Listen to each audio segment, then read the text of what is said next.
के बारे में चर्चा करेंगे कि रस को किस प्रकार से माना जाता है। संस्कृत साहित्य में ही रस की उत्पत्ति का विधान बताया गया है। संस्कृत साहित्य से ही इसकी परिभाषा बताई गई है।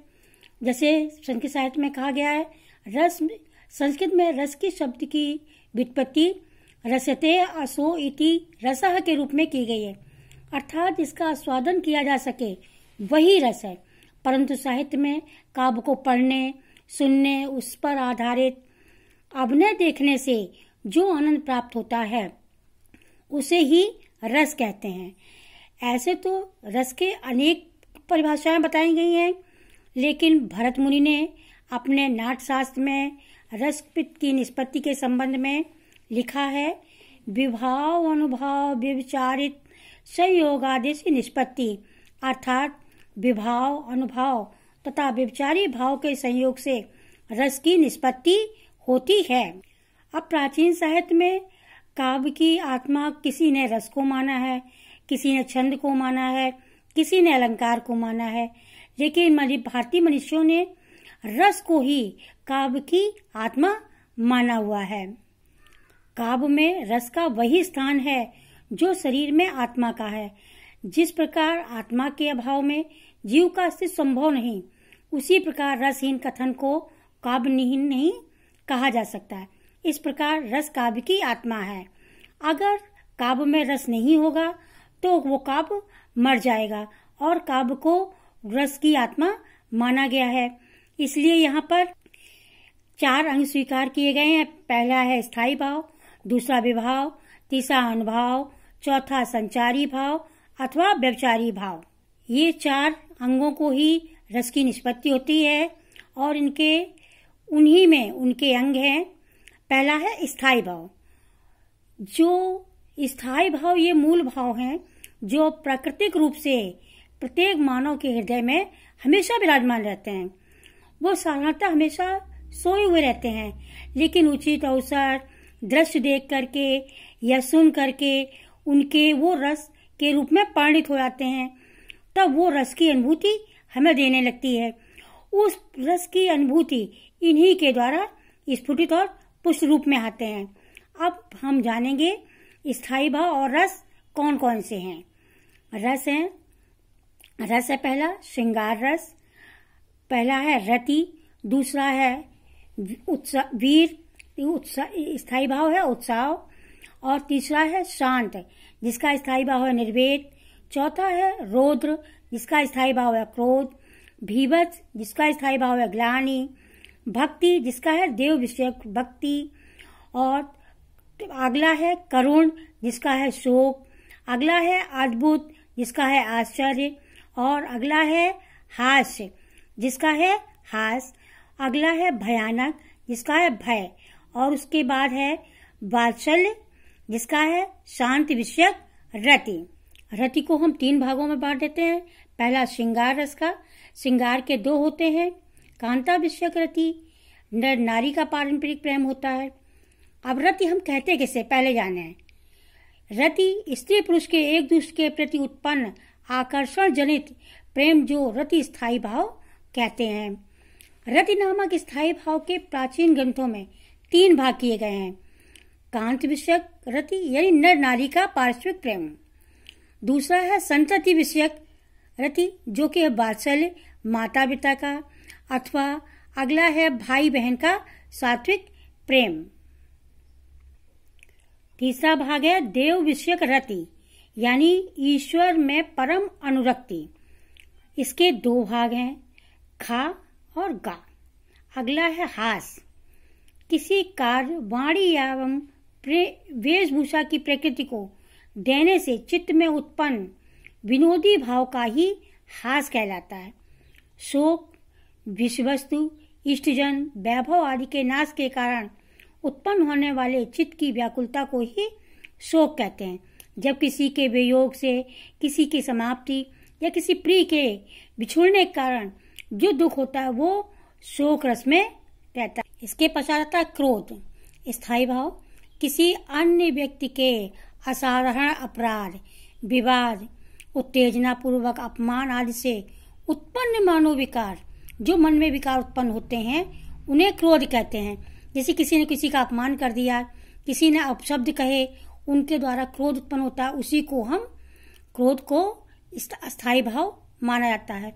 उसके बाद है उत्साह।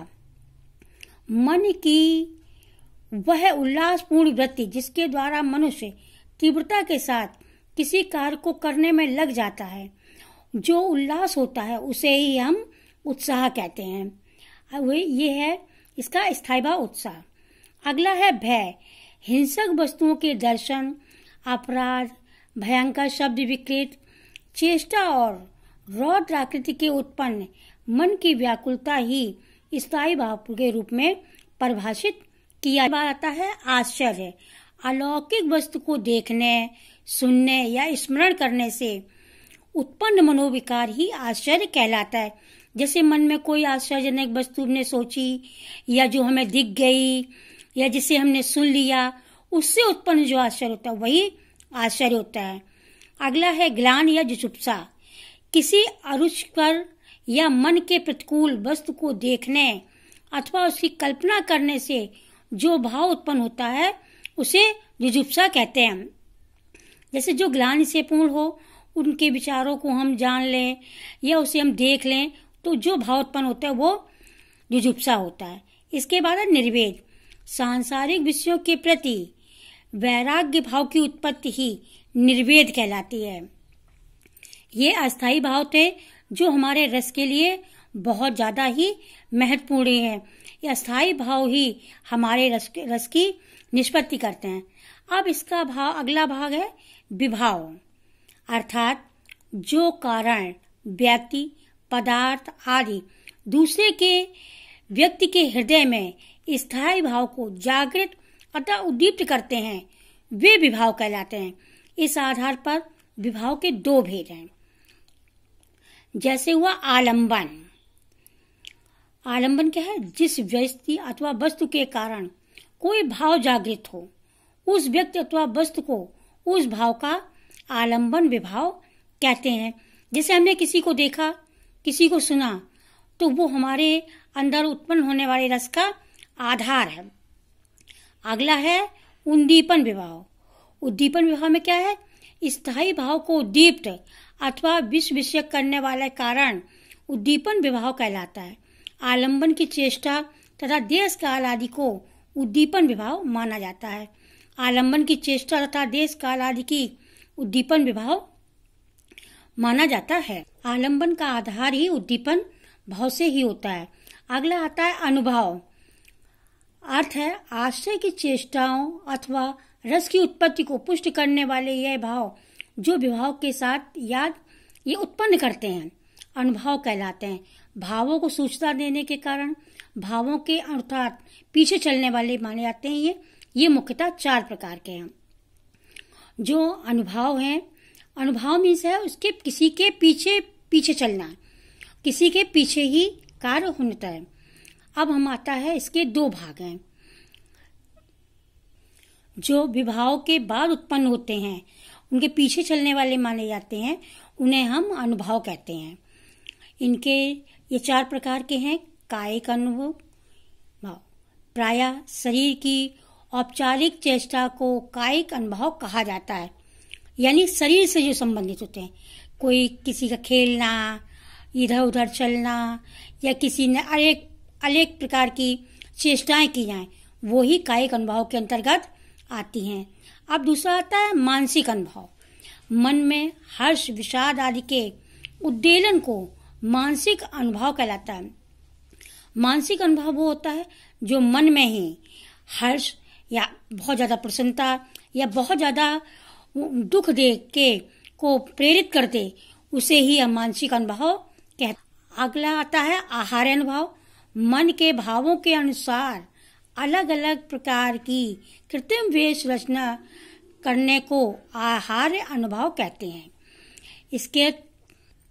जिसके द्वारा हम मन के अनुसार ही अपनी वेशभूषा बदल लें, मन के अनुसार ही हम ऐसी वेश धारण करें, उसे हम कहेंगे आहार अनुभव। अब है सात्विक अनुभव। जो शारीरिक चेष्टाएं आश्रय में बिना प्रयास के ही अपने आप को कर लें, उन्हें हम क्या कहते हैं? सात्विक अनुभव। अब संचारी अथवा व्यभिचारी भाव, इसका अर्थ है जो भाव स्थायी भावों को अधिक पुष्ट करते हैं उन सहयोगी भावों को संचारी भाव कहा जाते हैं। काव्याचारों ने संचारी भावों को 33 निश्चित भाग किए हैं। पहला है निर्वेद, आवेग, दैत, श्रम, मद, जड़ता, उग्रता, मोह, विशोध, स्वप्न, अपस्मार, मरण, आलस, अमर्ष, निद्रा, अभिवात, उत्सुकता, उन्माद, शंका, स्मृति, मति, व्याप्ति, संन्यास, लज्जा, हर्ष, असूय, विकट, कृति, चपलता, ग्लानि, चिंता और विमर्श। ये किसी भी भाव को किसी के भावों के पीछे चल करके उस भाव को और ज्यादा जागृत कर सकते। स्थायी भाव को पुष्ट करने के लिए विभाव, अनुभाव और संचारी भाव, इनको द्वारा ये सारे पुष्ट होते हैं। अब रस निष्पत्ति में संचारी भावों का महत्व क्या है? संचारी भाव स्थायी भावों को पुष्ट करते हैं। वो स्थायी भावों को इस योग बनाते हैं कि ये उनका आस्वादन किया जा सके। यद्यपि वे स्थायी भाव को पुष्ट कर स्वयं समाप्त हो जाते हैं, तथापि वे स्थायी भाव को गति एवं व्यापकता प्रदान करते हैं।